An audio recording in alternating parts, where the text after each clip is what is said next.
dedicar al estudio de la geología, a la enseñanza de la geología con cierto entusiasmo. Entonces, de hecho, promociones o miembros de esas promociones, algunas de esas promociones están en la mesa. Un segundo comentario podría ser que el profesor Anita, leyendo la tarjeta, es una persona polifacética, tiene varias pasiones y dedicada al campo profesional, porque creo que destaca su pasión por la mineralogía, por la geología planetaria y por la didáctica de ciencias de la Tierra. Entonces, estas actividades o sus campos, por supuesto, supongo que gran parte de su tiempo, de su dedicación, como resultado de eso ha sido pues, numerosas publicaciones de carácter científico. Ha dirigido pues, diversos trabajos de investigación y proyectos y ha escrito varios libros. En este sentido, me gustaría añadir pues, que posiblemente el acercamiento hacia la geología, pues, alguno de vosotros hacia la geología, pues posiblemente hacia el mundo de los procesos geológicos externos o hacia el mundo de los procesos geológicos internos ha sido a partir gracias a los libros de texto de los años. Pues en ese sentido, nada más.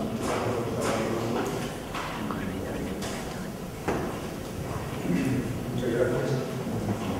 Estoy en Cádiz hace como 15 años. Estoy en Cádiz y estaré en Cádiz el 16 de julio de una conferencia, increíblemente 2 años seguidos. Bueno, una cuestión para los estudiantes de primero de bachillerato de psicología. Me dicen vuestros profesores que intente ser claro para que me entendáis. Lo voy a intentar. No sé si lo voy a conseguir. Os miraré las caras a ver qué cara ponéis. A veces la parte más difícil de una charla es saber qué cara poner cuando te están presentando. Según lo que digan. Como podéis ver en la pantalla, he alargado un poco el tiempo previsto de la conferencia. Voy a hablar aquí un poco de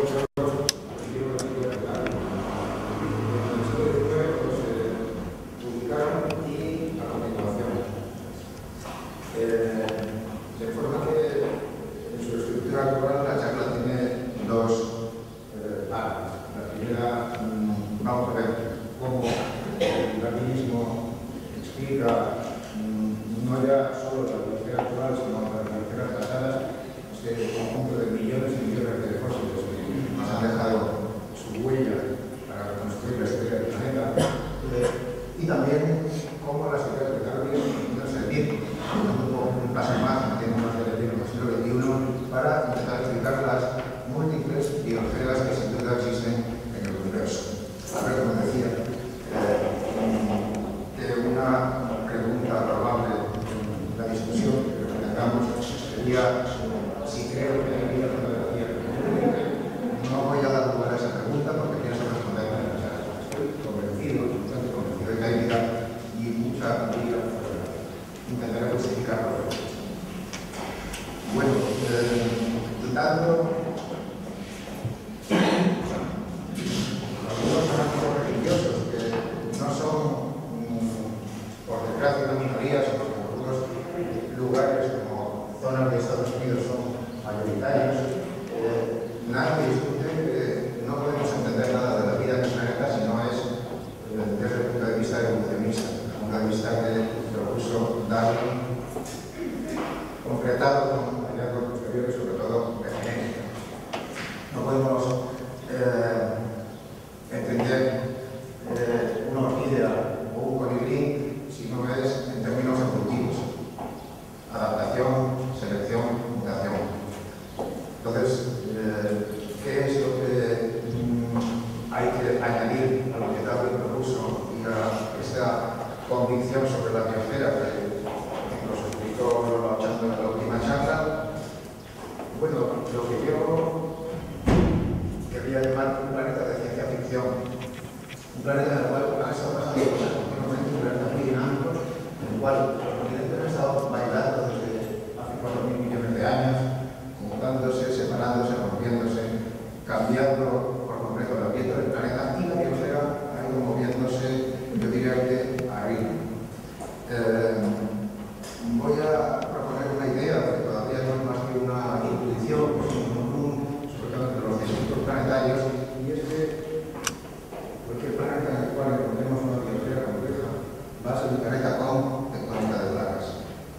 Entonces surge esta intuición: ¿por qué no podemos convertirlo en una teoría científica?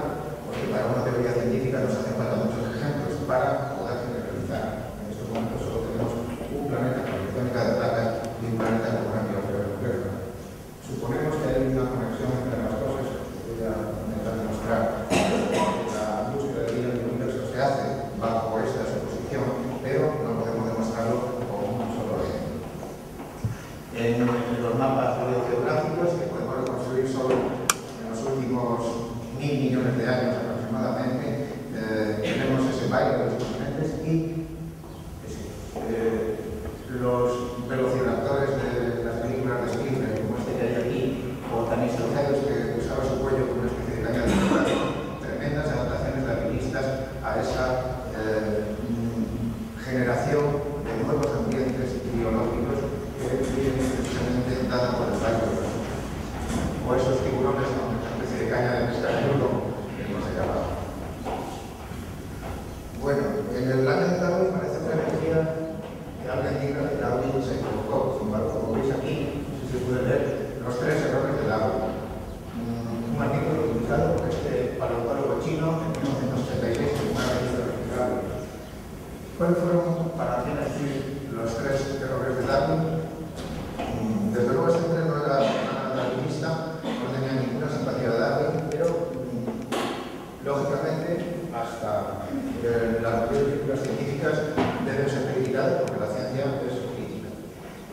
Tenía razón, o una razón en esta crítica, vamos a ver. Y eso va a ser buena parte de la primera mitad de la charla. Los 3 errores de Darwin, según se eran: primero, que suponía que la complejidad de la biosfera se había ido incrementando sin descender nunca a lo largo de la historia de la Tierra. Ya que poca diversidad al principio y una diversidad creciente hasta el momento actual. En segundo lugar, no tuvo en cuenta lo que ahora llamamos extinciones masivas, grandes catástrofes biológicas en la historia del planeta. Y en tercer lugar, que las extinciones que consideraba que eran simples relevos de flora y de fauna, se muere uno y aparece otro, las atribuyó siempre a causas biológicas, enfermedades, pandemias o lo que fuera, y no a crisis ambientales, que es lo que pensamos ahora. Bien, pues vamos, una vez que conocemos el punto de vista de Peterson, vamos a ver si tenía razón o cuál tenía. La historia de la Tierra planeta es una especie de montaña rusa. En este sentido, sí tiene razón en la primera objeción.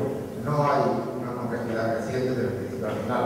Hay una complejidad que va creciendo en su conjunto, pero que de vez en cuando sufre retrocesos. Y eso es lo que ahora llamamos extinciones masivas. ¿Cuántas veis? Se habla mucho recientemente de que estamos camino de la 6ª extinción. Quizás lo habéis oído decir, se habla de ello. Estamos provocando la 6ª extinción. Nos falta perspectiva temporal para saber eso. Dentro de 1 millón de años, nuestros descendientes, si los hay, sabrán si provocamos o no la 6ª extinción. De momento nos tenemos que conformar con estudiar este punto.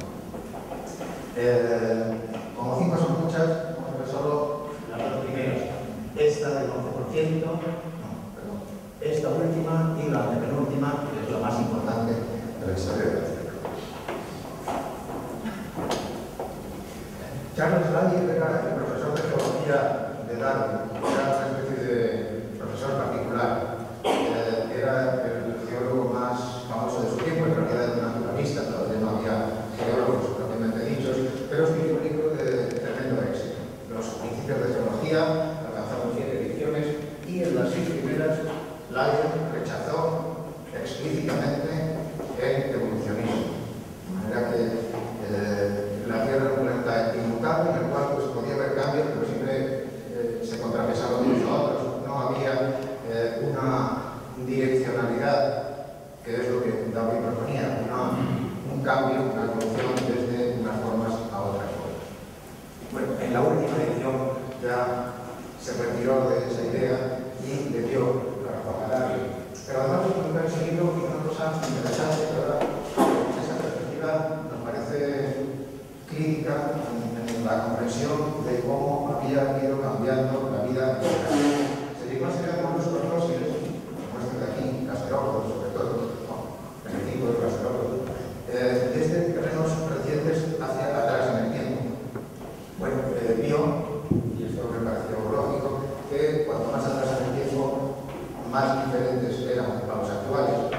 Era que en realidad estaba constatando la idea de evolución, pero de pronto llegó a un estrato, el principio de lo que ahora llamamos terciario, y cuando intentó seguir hacia atrás, intentando ver otro cambio del actual, se encontró con un tremendo abismo.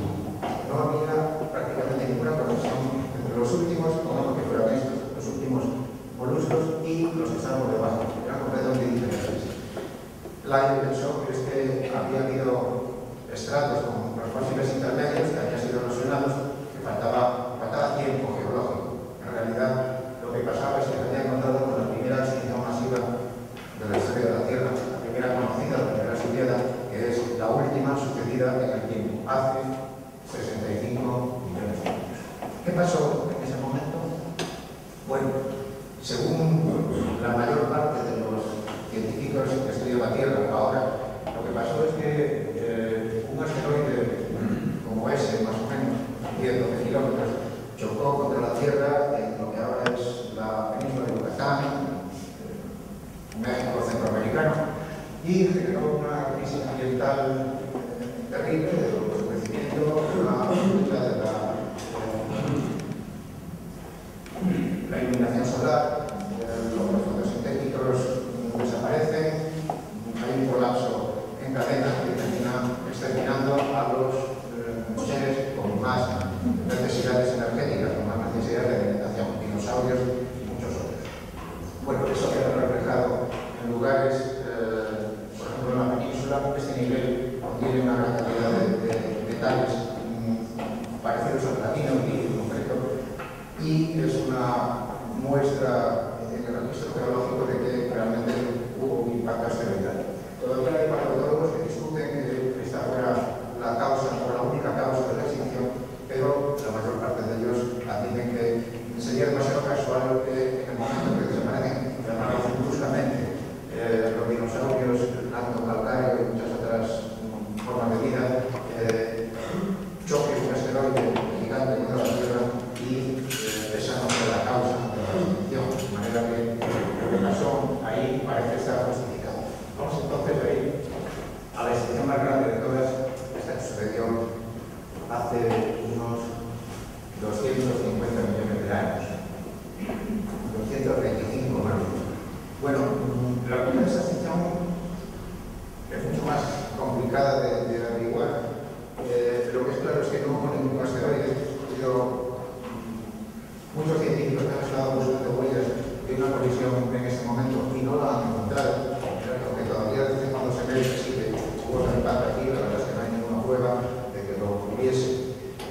¿Qué pasó entonces? Bueno, la mejor idea, que ha sido propuesta hace solo 5 años, es que después de una etapa de vulcanismo masivo, un vulcanismo muy persistente y muy importante, la atmósfera se calentó mucho con los gases que emitieron los volcanes, muchos de ellos son gases de invernadero como óxido de azufre o dióxido de carbono. El calentamiento de la atmósfera calentó también la hidrosfera, que un líquido caliente puede disolver menos gases en un líquido frío, por tanto que hubo un episodio de anoxia, o sea, de pérdida de oxígeno disuelto en el agua, y que por tanto la parte no oxigenada de la hidrosfera, que siempre es la más profunda, empezó a subir hasta que llegó a aflorar y generó un episodio masivo de mortandad en el agua y también contaminación en la atmósfera con destrucción de la capa de ozono en ese momento, muchos gases de azufre, etc.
Yo me voy a centrar en un par de momentos de la historia de la Tierra que me parecen significativos, me parecen útiles para esta confrontación. Se equivocó Darwin en prever esta diversidad creciente exponencialmente. Hace 540 millones de años, en este precioso paraje del norte de Canadá, en la Columbia Británica, se han encontrado restos fósiles que reconstruidos son los que veis aquí, algunos de ellos. En el tren que venía escuchando la música que ponía Renfe y una de las piezas musicales que pusieron me recordó era una pieza de música clásica que se llama El Carnaval de los Animales de Camille Saint-Saëns. Es decir, que las pizarras de Roger Shea, que es como se llama el sitio, son el Carnaval de los Animales, porque parece que aquí cada uno viene disfrazado de una cosa. Algunos les podemos encontrar descendientes. Esto tiene pinta de ser algo que evolucionó a trilobites después, al cabo de unos cuantos millones de años, desde aquí arriba. Este bicho no sé qué es, pero este que tiene un nombre precioso, Alucigenia se llama. Los paleontólogos alucinaban con esta morfología de este bicho que parecía que andaba sobre alfileres. Bueno, realmente lo que parece que estamos viendo aquí, y ha habido una tremendas discusiones que siguen sobre los fósiles de Roger Shea, lo que parece que estamos viendo aquí es una especie de experimentación de la biosfera con formas distintas, algunas de las cuales valen y otras también son descartadas. Una especie de descartes morfológicos, quizá. En cualquier caso, repito, 540 millones de años, para una biosfera que tiene probablemente, vamos a ver enseguida, unos 4.000 millones de años de antigüedad. Siguiente punto crítico, siguiente y último. 700 millones de años atrás, en el tiempo, cuando estamos ya llegando al principio de la diversidad, como por aquí aproximadamente, las colinas de Ediacara, en el sur de Australia, cerca de Adelaida, han dado también un conjunto de fósiles que han sido famosos en la historia de la paleontología, que los han encontrado en todos los continentes, pero pobres destaco estos dos, un fósil en espiral y otro con una simetría radial de 3 puntas. Bueno, alguien ha dicho con mucha guasa que ninguno de estos restos biológicos ha dejado huellas en la biosfera posterior, quitando las estrellas de los coches Mercedes, que sí tienen 3 puntas. No hay seres vivos con simetría radial de 3, ni hay seres vivos con esta simetría helicoidal. De manera que, aunque había muchas formas, hasta que venía este diagrama, que eran de simetría bilateral, como nosotros, como la mayor parte de la biosfera actual, había también unos descartes de simetría que fueron, digamos, seleccionados y filtrados hace 700 millones de años. Bueno, si nos vamos a atrás en el tiempo, si seguimos la interrogación, nos encontramos con una cosa muy sencilla: un planeta de bacterias durante 3.000 millones de años.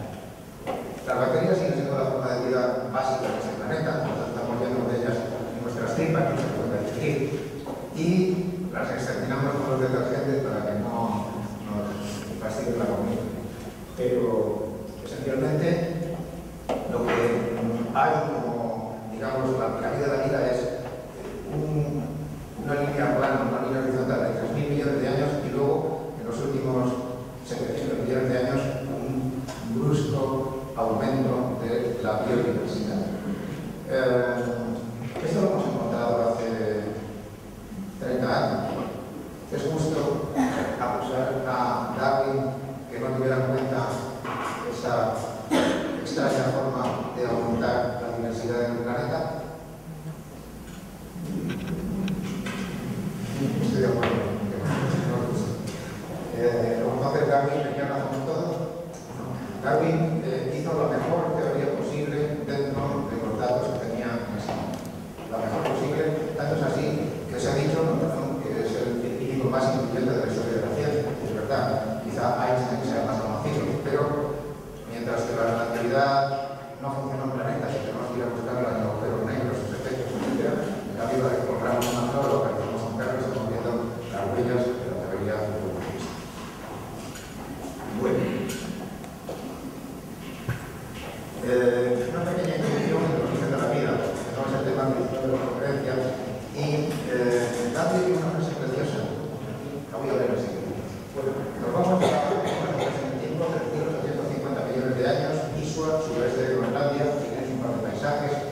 pero nos están informando probablemente algo interesante. En primer lugar, lo de arriba, rocas sedimentarias, formaciones ricas en hierro, sedimentos del mar profundo, en los cuales hay un desequilibrio isotópico. Esto es lo más complicado que quiero decir, por eso me gustaría mucho que lo intentaseis entender. Lo voy a explicar con mucho detalle, con mucho cariño.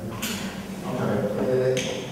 Aparte del carbón 14, que es conocido, es clarísimo, hay dos tipos de carbono que utilizamos en nuestro trabajo, carbono 12 y carbono 13.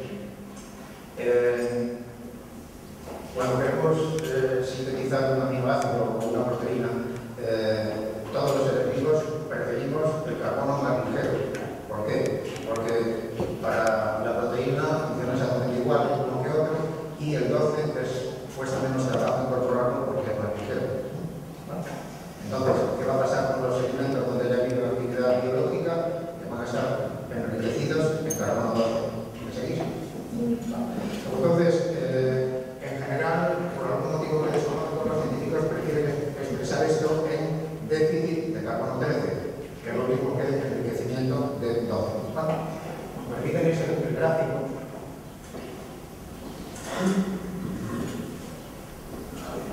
El carbono, la relación carbono-12, que es la ordenada de este gráfico, la de las rocas estas de ISO, esas rocas, es esta línea, la media es esta línea negra gris. Bueno, pues todas estas barras grises verticales son proporciones carbono 12-13 en seres vivos actuales. Como veis, hay una concordancia bastante buena, mientras que el carbono no biológico, este de ahí arriba, va por el podemos decir que está demostrado que hubo actividad biológica en esos sedimentos de hace 3.850 millones de años. Yo diría que sí, pero alguien discute que unas rocas que están muy alteradas, como esa muy metamorfizada, decimos los geólogos, no puede haber otros procesos de cambio isotópico.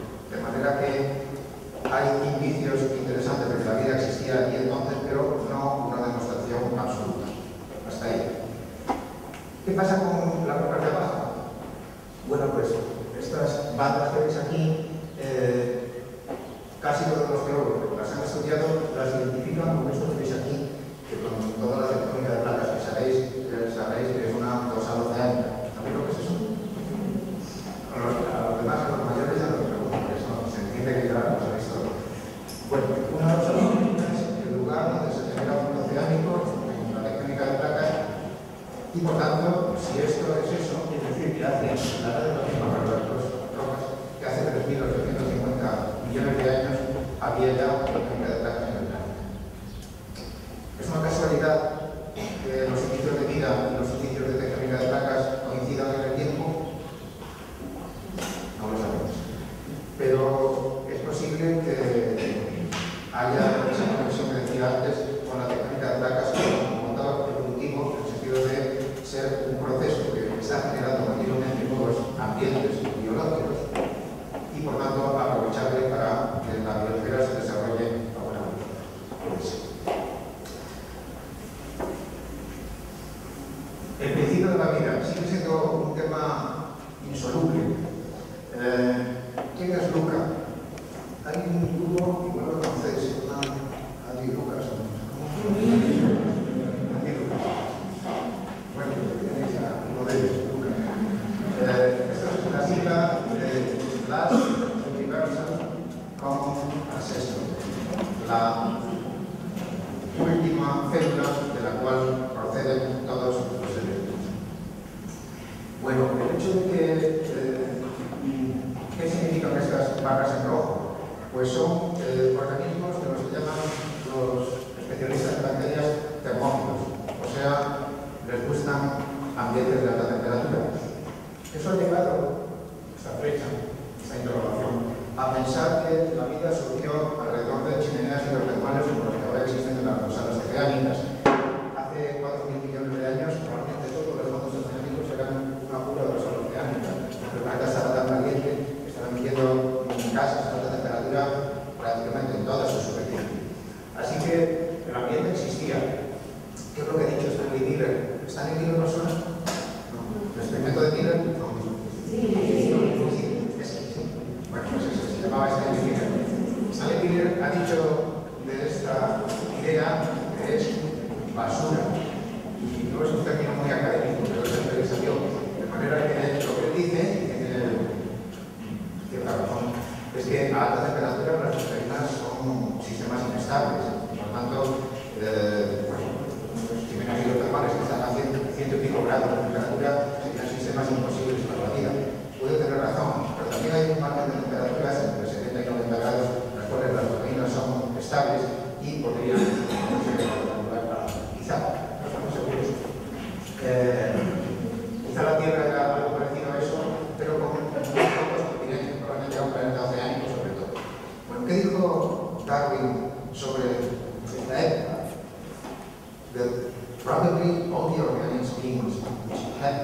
live on this earth had descended from some one primordial form in which life was first breathed.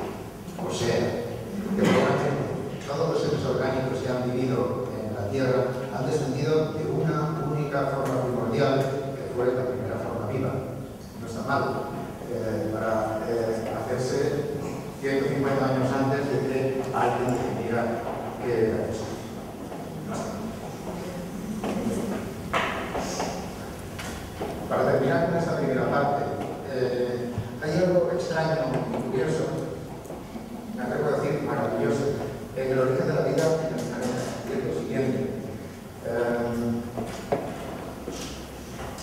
Si realmente esas rocas de Isua contienen huellas de la vida, ya os he dicho que hay sus discusiones, estamos por aquí, en 1850 se realiza. En esos momentos inmediatamente antes estaban cayendo en este planeta asteroides de gran tamaño, probablemente mucho mayores que hace 65 millones de años, asteroides de cientos de kilómetros de diámetro.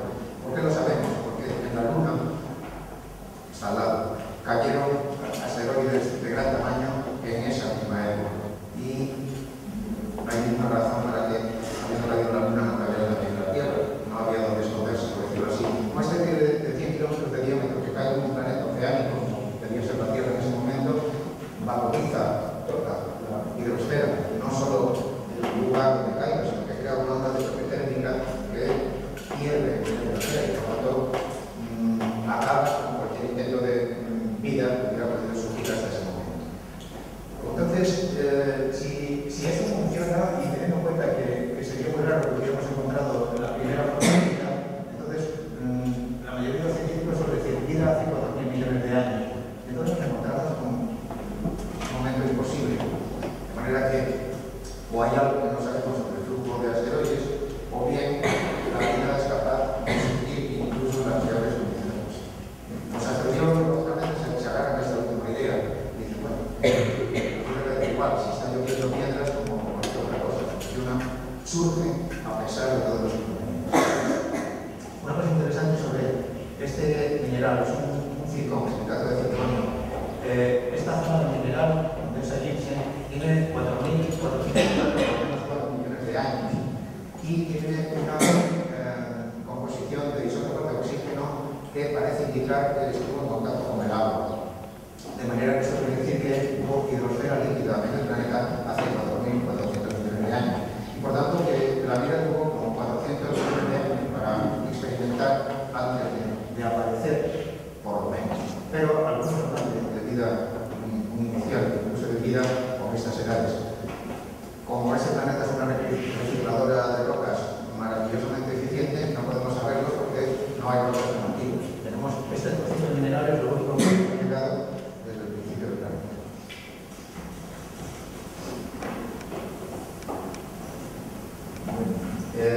Quedamos en que conocéis el experimento de Miller, como suena en la punta de la izquierda, aparecen todos los libros de secundaria.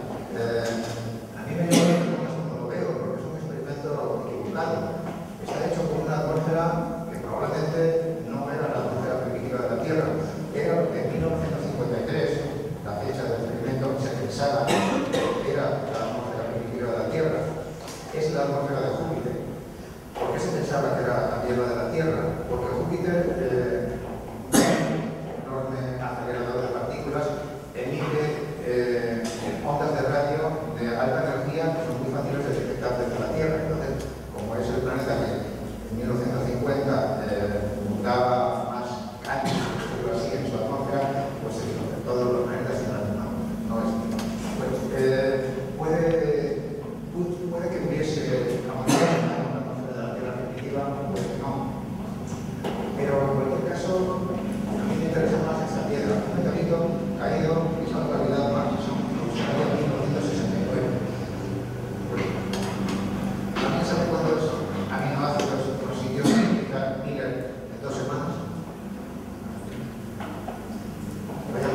para añadir el aporte de las discutibles. Lo que esto quiere decir es que en el sistema solar primitivo, y ahora también en 1969, los ácidos eran gratis. Y por lo tanto no nos hemos ido a romper la cabeza intentando sintetizarlos. Estaban ahí accesibles de todo el mundo. Si ha caído en 1969, seguro que estaban bebiendo a chorros, a lloviendo aminoácidos, aparte de otras cosas, hace 4.000 millones de años. Entonces, tenemos que empezar a pensar que los aminoácidos están y que el problema será qué hacemos con ellos o qué hace un planeta con esos aminoácidos. Significa proteínas, significa vida, lo que hace. Pero en cualquier caso, yo creo que lo que debería aparecer en los libros de secundaria a partir de ahora sería el presentamiento. Pues no, que se montara. Bueno, ya lo pasamos a la parte de la conferencia.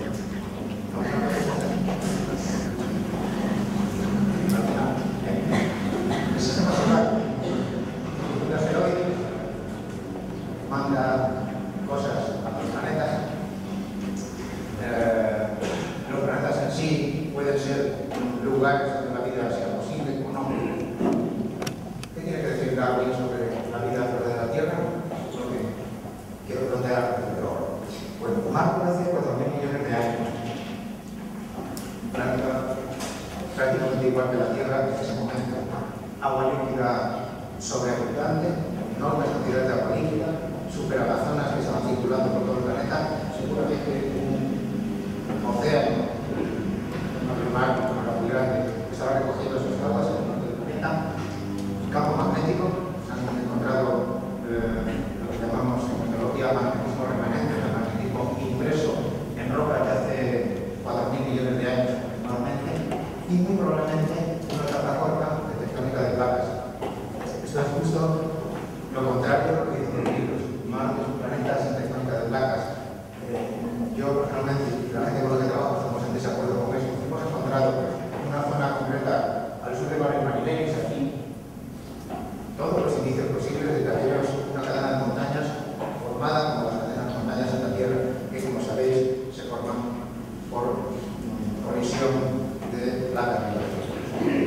Bueno, son las condiciones ideales. De manera que algunos astrobiólogos, todos se preguntan si en estas condiciones surgió vida en la Tierra, ¿por qué no pudo surgir Marte? Lo que hay que preguntar es si realmente no podemos ir a Marte, desde la vida algo importante de explicar. Porque yo sí, y en otras alternativas.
Esa imagen es de noviembre último y esta otra es de febrero de este año. Es una ampliación de esa zona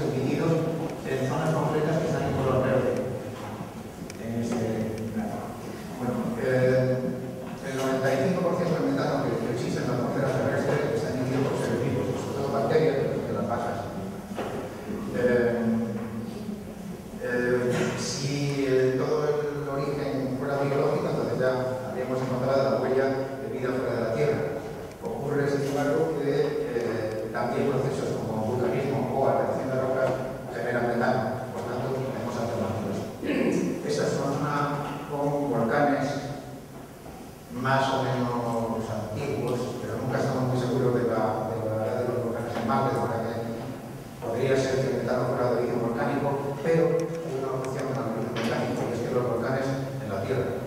Emiten metano y también otros gases como óxido de azufre, y no hay emisiones en esta zona de óxido de azufre. Mira que el origen volcánico parece improbable. El origen de la extracción de rocas sí es posible y, por tanto, estamos en la duda. Sin embargo, hay una cosa que a mí personalmente me llama la atención.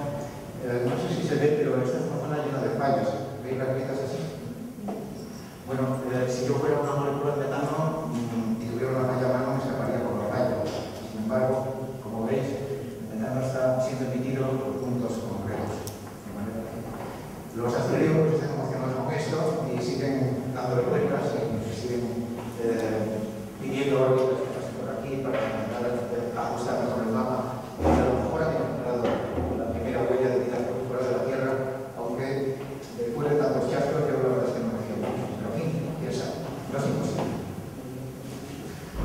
Europa, el sistema de Júpiter, un satélite, como la mayoría de los satélites, tiene un océano subterráneo. En este esquema que veis aquí, hay una cubierta de 10 kilómetros de océano subterráneo.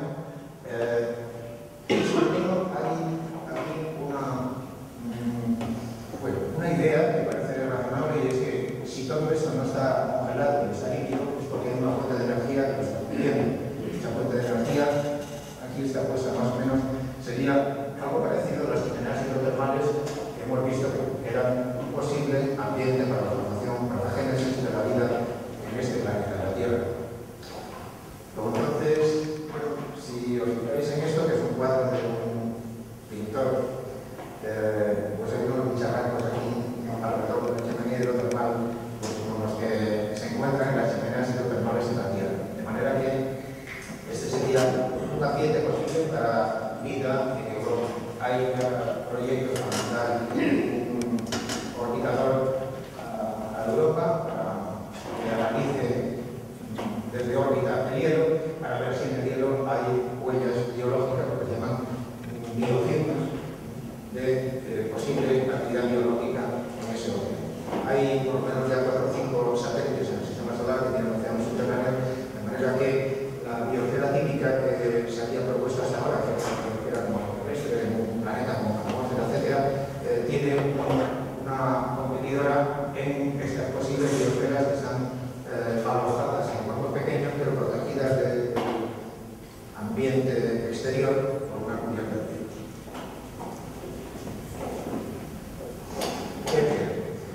Un telescopio orbital puesto en órbita en Marte. Va a empezar a mandar datos ese verano. Y eso puede ser realmente un momento histórico, porque Kepler tiene capacidad para detectar planetas tipo Tierra. Hasta ahora, los planetas detectados enseguida son planetas como Júpiter, planetas gigantes, que ejercen una gran atracción gravitacional sobre su estrella, y por lo tanto son más fáciles de detectar.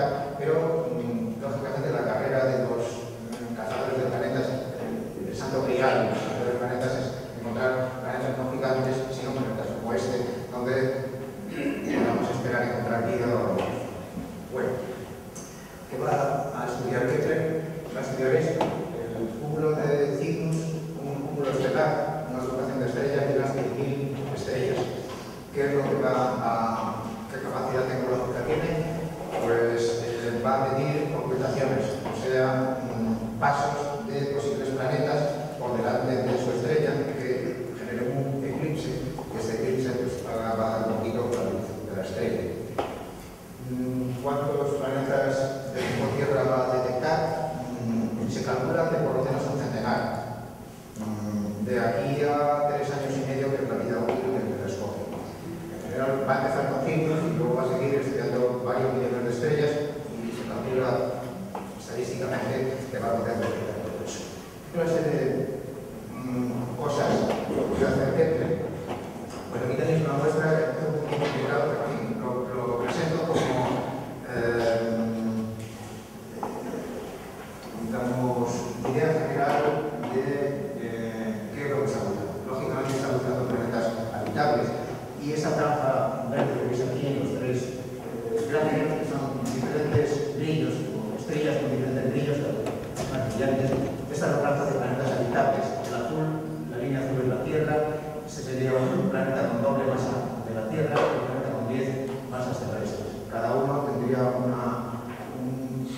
distancia, son distancias a la estrella, una distancia de habitabilidad diferente.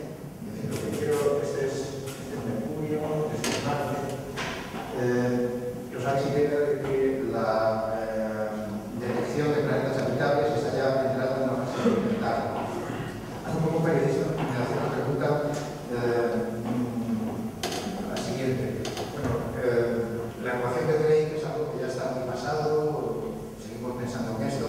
Frank Drake era un astrónomo que en el año 61, me parece, planteó lo que se llama ecuación de Drake, que era una especie de cálculo de probabilidades de cuántas civilizaciones, cuántas culturas tecnológicas podía haber en nuestra galaxia. Me salía una docena o algo así. Bueno, pero eso es un cálculo teórico.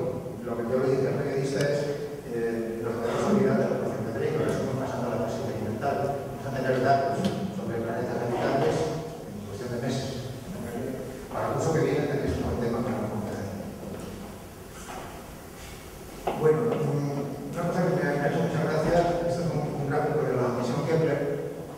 El Sol aquí es de punto amarillo y este triángulo azul es la zona de activación hacia donde va a enfocar el telescopio.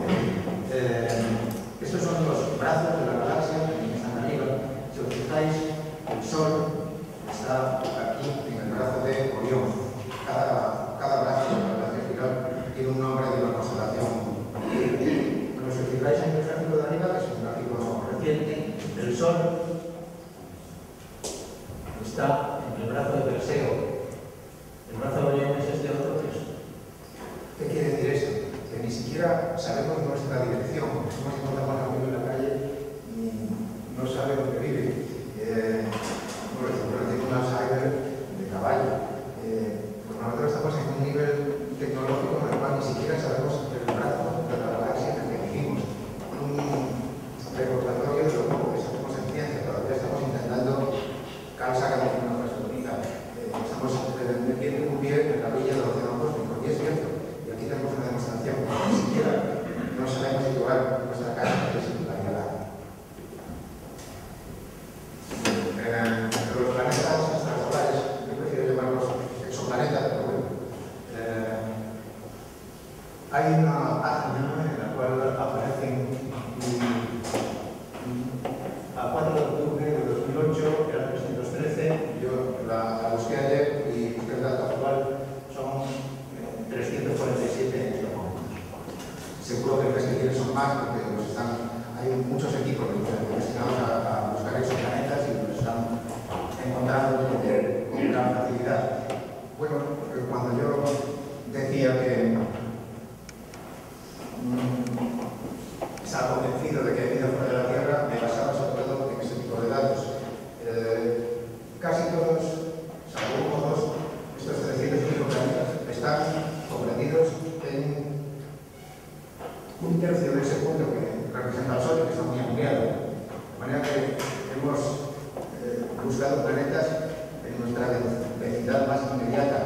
Si extrapolamos ese número al conjunto de la galaxia, el número mínimo que sale son 150 millones. Teniendo en cuenta que hasta ahora solo hemos podido encontrar planetas gigantes tipo Júpiter, los de tipo terrestre todavía no hemos empezado a buscarlos. Esto habla de miles de millones de planetas solo en nuestra galaxia. Teniendo en cuenta que hay 100.000 millones de galaxias, la estadística me puede.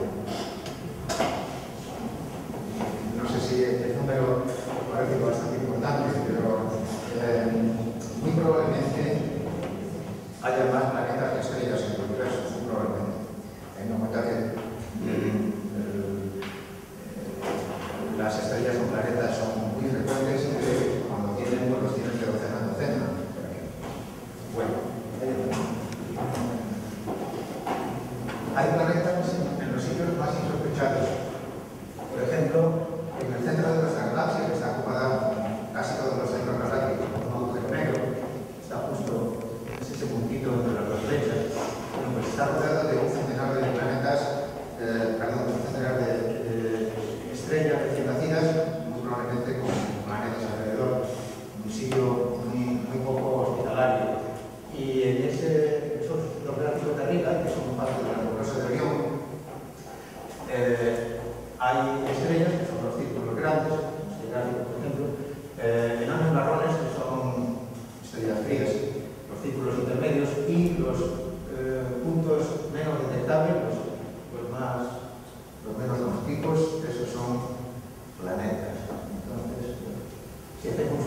característica, el número de planetas que hay es mayor que de estrellas. Estos planetas no están en la lista de 347, son planetas aparte, porque tienen una extraña característica, y es que no están en órbita de ninguna estrella. Los llaman planetas libres, floating planets, los han descubierto hace 6-7 años y nadie sabe muy bien qué son. Quizás son expulsados de una órbita estelar o sencillamente se formaron como están en medio de las estrellas. De manera que planetas por todas partes. Bueno, el año pasado, este año en febrero, se publicó esta foto donde el primer planeta detectado ópticamente aparece. Como la estaba aquí en 2004, aquí en 2006, tiene una órbita alrededor de la estrella Fomalhaut, una estrella muy conocida en la astronomía, es ahí. Con los planetas estos están empezando a plantearse interesantes experimentos mentales.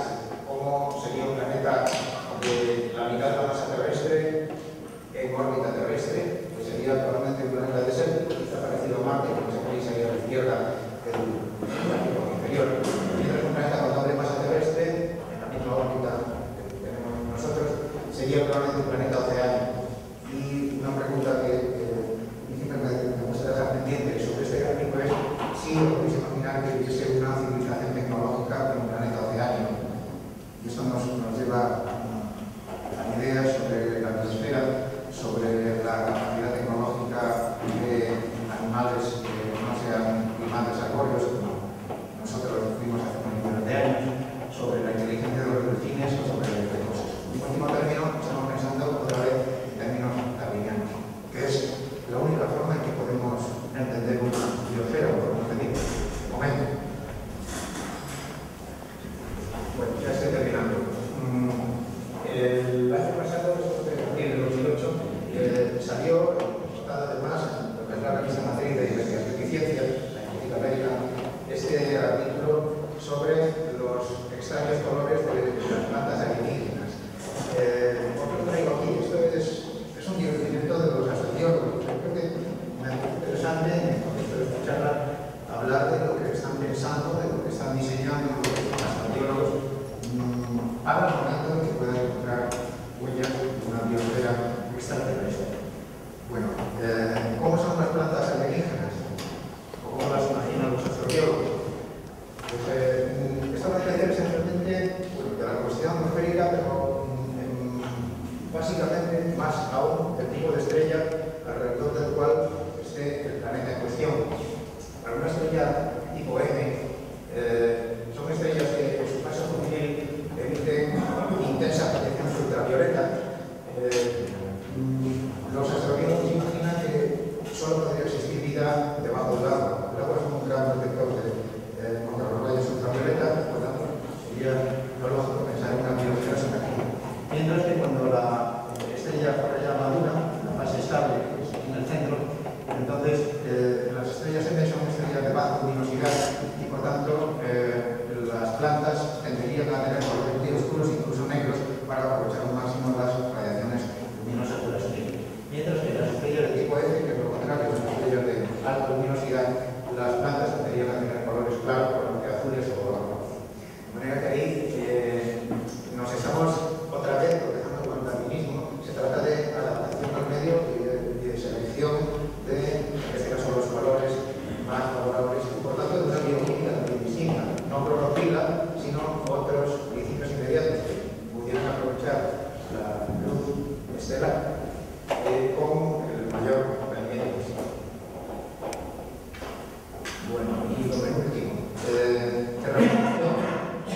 ¿Sabéis lo que es terraformación? Es transformar un planeta a que sea habitable como sapiens, o lo que nos constituya en el futuro. Nos habla mucho de la terraformación de Marte. Hay algunos que piensan que es factible, otros piensan que es ciencia ficción y que son cuentos.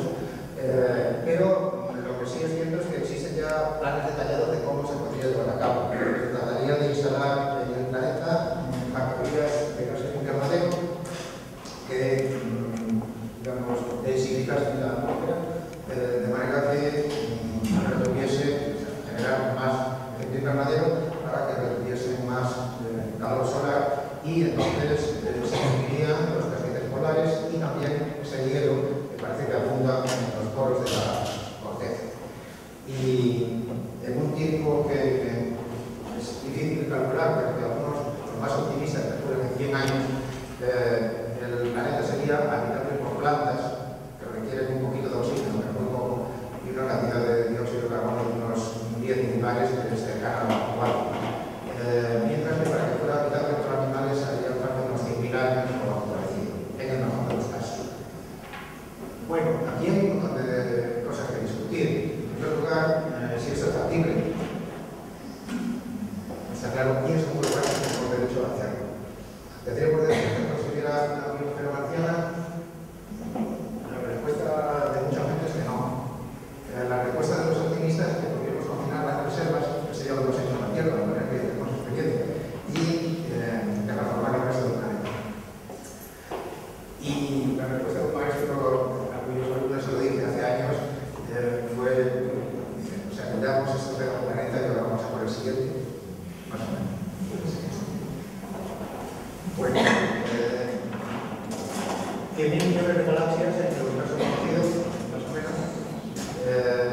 Mi convicción de que algunas de esas galaxias tienen algunas estrellas que tienen en órbita algunos planetas con vida bacteriana, vida inteligente, vida de todos los colores, vida inimaginable ahora, para la cual necesariamente necesitaremos hablar.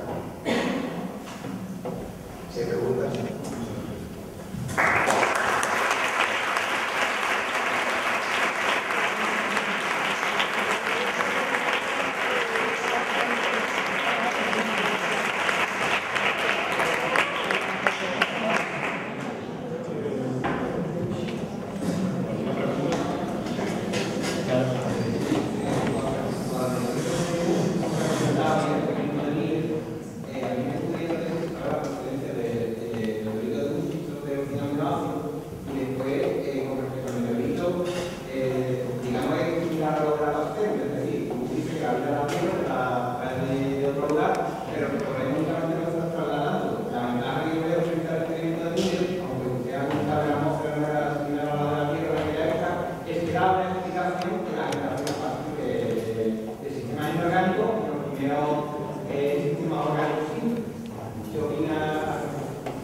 Claro, Murchison es una especie de pandemia de pobres. No es explicar el origen de la vida fuera de la Tierra, sino es explicar el origen de los aminoácidos fuera de la Tierra. Y de todas maneras no sabemos cómo pasar de los aminoácidos a cosas superiores, ni siquiera proteínas a duras penas y haciendo pequeñas carnes. Y eso todavía no es el origen de la vida. De manera que no se explica nada. En general, por supuesto que estoy de acuerdo que la transferencia no resuelve el problema del origen de la vida, sino nos traslada afuera. En ese sentido, lo único que quiero decir es que sigue habiendo tremendas dudas sobre la composición de la atmósfera primitiva y muchos pensamos que no era de amonio y metano, sobre todo porque la amonio y metano se descomponen en décadas. Con la radiación ultravioleta que había hace 4.000 millones de años, eran sistemas tan inestables que fiarse de ellos para el origen de la vida me parece un riesgo terrible. En segundo lugar, porque las atmósferas de los planetas vecinos, como la dióxido de carbono, no aumentan. Pero bueno, en cualquier caso, lo cuento como anécdota. En un libro sobre el origen de la vida, publicado en 2006, o sea, bastante reciente, es un libro de esos cuyos capítulos cada uno lo escribe en autores distintos, ¿no? Un capítulo dice que la atmósfera de la Tierra primitiva era reductora, como decía Miller, y otro se dice que no, que era levemente oxidante de dióxido de carbono. O sea que seguimos sin saberlo.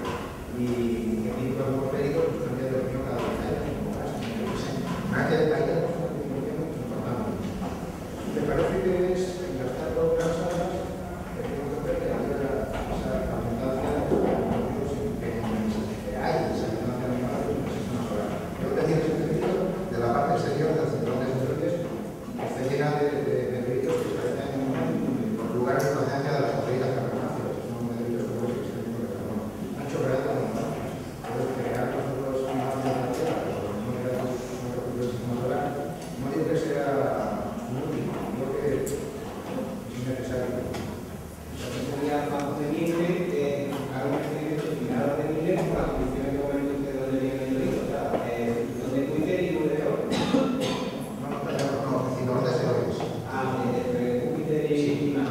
realidad, sí, entre Marte y Júpiter, pero la parte exterior son sobre todo materias normales. La parte exterior son moléculas con mucho materia orgánica, de carbono. Se habla de experimentos paralelos a lo que realmente sin amonía y metano no te sale lo mismo. Lo que yo planteo es que son importantes. Lo siguiente,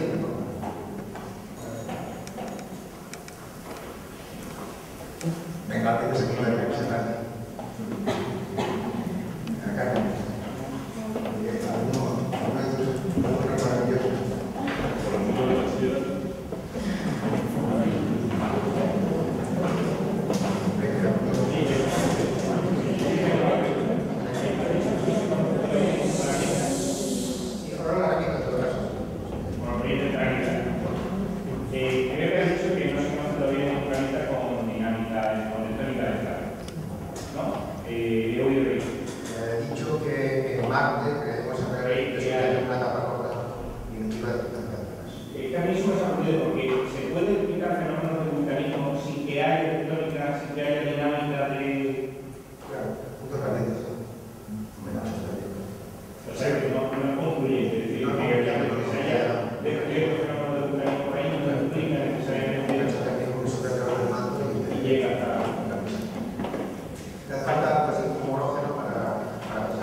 De todos modos, sí que me ha gustado mucho que sobre todo últimamente hay muchas intervenciones de microbiólogos y geólogos, porque realmente el origen de la vida no se entiende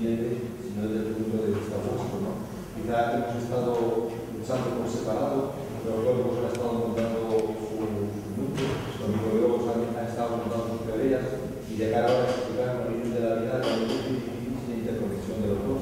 De hecho, pues, la investigación que estaba haciendo aquí en Biotipo, ¿no? Y se está viendo que hay microorganismos que pueden vivir a varios metros de profundidad y soportando unas presiones de varias atmósferas que sería prácticamente irreconocible hace una serie de años.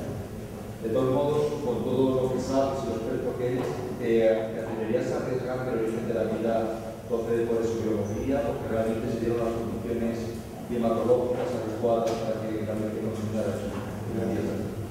Sí, no, yo apostaría a la panspermia, claramente. Sobre todo por lo que decía la colega, que la panspermia no nos duele nada. Por cierto, es un tema que en general a la gente de esos años les apasiona. Lo digo porque cuando hay, no sé si es apasiona, cuando sale el tema, hay los agujeros negros de la panspermia son ideas que cuando salen en una charla suelen reclamar preguntas. Bueno, sí, no, la panspermia es una especie de cuida del problema. Porque por una parte tiene que haber surgido. Y realmente yo creo que en la Tierra se dieron condiciones suficientes, las de o lo que sean, para haber generado la vida aquí. Y lo que dicen los astrobiólogos, que creo que tienen bastante razón, es que la vida se revela como un fenómeno tenaz, ¿no? La vida cambió desde hace 20 años, se hablaba de la vida como algo frágil, el oasis de vida en el espacio, la Tierra, etc. Ahora también pensamos que la vida se agarra con uñas y dientes cuando pueda y las peores condiciones posibles. Y esa es la esperanza de los biólogos. Como lo que dice el planeta, el registro encaja bastante bien con eso, y teniendo en cuenta la enorme cantidad de planetas que estamos descubriendo y que vamos a seguir descubriendo, por eso soy optimista en cuanto a vida fuera de la Tierra. ¿Sería posible una vida fuera del carbono? Porque toda la vida de la Tierra se basa lógicamente en el carbono. ¿Por qué el carbono y no otro elemento parecido al carbono? Silicio, quizás. Bueno, esa es una cosa muy de ciencia ficción, la vida basada en el silicio, pero es que el carbono es fenomenal para mil cosas. Es un poco como el agua, ¿no? También dice, bueno, ¿por qué el agua es otro líquido como el etano, por ejemplo, que tiene también un intervalo líquido importante? Bueno, pues, ahora vuelve al carbono, pero el etano tiene un intervalo líquido importante a 100 grados bajo cero. A esas temperaturas el metabolismo funciona como una tortuga, pero de las lentas. De manera que no hay forma de tener un metabolismo útil con otro líquido que sea tan isotópico y tan clasificado como el agua a temperaturas aceptables. En cuanto al carbono, pues es que es un elemento fuera de lo común, la capacidad de organizarse consigo mismo con otros en cadenas, miles de compuestos, cada uno con propiedades distintas. El carbono es fenomenal. Y que posiblemente si hubiera vida en otro planeta, que yo seguro que la necesidad de la vida parecida a la nuestra, o por lo menos basada en el carbono, casi seguro. Aquí entramos en un tema que hace falta apasionante. ¿Hasta qué punto somos biocéntricos o somos razonables? Por demás, si nos ponemos a extrapolar lo que pasa aquí, carbono como elemento básico, agua como líquido biológico fundamental, tectónica de placas porque para los ambientes. Entonces al final decimos, necesitamos encontrar exactamente otra Tierra. Y esto sí que es un biocéntrico, un antropocéntrico, un geocéntrico, un todocéntrico, ¿no? Cada vez que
nosotros no estamos, pero la vida en el planeta sigue, hasta el momento en que para ese motor interno fantástico, porque ya se ha liberado todo el calor producido y estamos en una situación de que no hay tectónica de placa. Eso implicaría una vida que se iba a llamar, es decir, la biodiversidad que hubiera en ese momento sería la que se mantuviera hasta que el sol llegara aquí en ello. Sí, eso va a pasar dentro de unos 2.000 millones de años. Y ¿Cuándo se prevé que sí, pues estadística, pero por ahí. Entonces las placas se apagan, el relieve deja de generarse, por tanto el planeta se aplana en unos cuantos cientos o decenas de millones de años. Las dorsales subsiden, por tanto habrá una bajada importante de nivel mar. Y bueno, tendremos un planeta entonces, con meteorología nada más, y nos vuelta y seremos otros 3 millones de años más o menos. Sí, eso será una etapa en la cual la biodiversidad ya no se va a encontrar y se mantiene.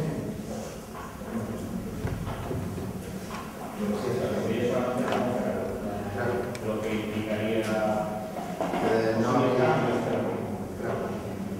los lugares se van dejando de actuar, quedarían los de los puntos calientes, pero a la larga también se extinguen en los más amplios atmosféricos.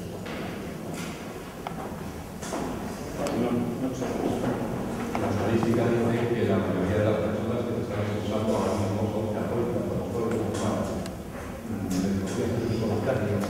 Sobre la compatibilidad entre el evolucionismo y la religión. Católica no se le queda con yo le digo que, salvo algunos fanáticos religiosos, el cristianismo es considerado hoy la clave para entender la vida, que no hay otra que nosotros. Y nosotros también, ¿cuáles son esos fanáticos? Pues ahora se llaman defensores del diseño inteligente. Hace unos años eran creacionistas científicos, dentro de 5 años se llamarán de otra manera, están continuamente cambiando de disfraces. Pero el último término lo que intentan es disfrazar creencias religiosas y por tanto no científicas, porque son diversos nombres. Creacionismo científico, no es creacionismo científico. O diseño inteligente, ¿cuál es la inteligencia? La de Dios. Es una teoría no demostrada. De manera que yo creo que es incompatible según la idea de religión, según la idea de religión de cada uno. En este sentido, bueno, si alguien cree que Dios creó al hombre y que Dios igual no hay más, lo respeto por completo, no lo comparto evidentemente. en cualquier caso es un poco más.